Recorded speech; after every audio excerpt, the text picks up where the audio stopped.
Good morning to second class students.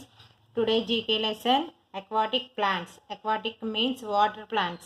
Water plants అంటే వాటర్లో ఉండేవి, either salt water or fresh water.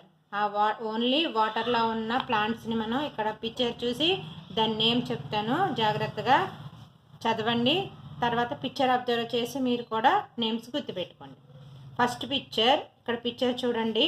Water wheel plant. ఇది మనకి wheel అంటే చక్రంలా ఉంది కదా, అందుకని దీన్ని వాటర్లో ఉండే వీల్ ప్లాంట్ అంట. నెక్స్ట్ లోటస్, ఇది అందరికీ తెలుసు, ఇవి వాటర్లో మాత్రమే ఉంటాయి, కలువ పూలు అంటాం కదా అది. నెక్స్ట్ హైడ్రిల్లా, తర్వాత ఎలిగ్రాస్, ఇది కూడా వాటర్ కింద భాగంలో ఉంటుంది, ఇది జైంట్ వాటర్ లిల్లీ.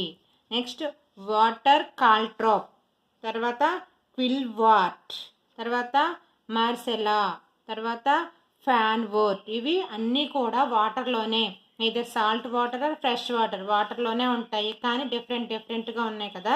అవి మీరు పిక్చర్ ఐడెంటిఫై చేసి దాని నేము బాగా గుర్తుపెట్టుకోండి. అంటే పిక్చర్ ప్లస్ నేము ఒక 2-3 టైమ్స్ అబ్జర్వ్ చేసి నేర్చుకోండి. Okay, thank you.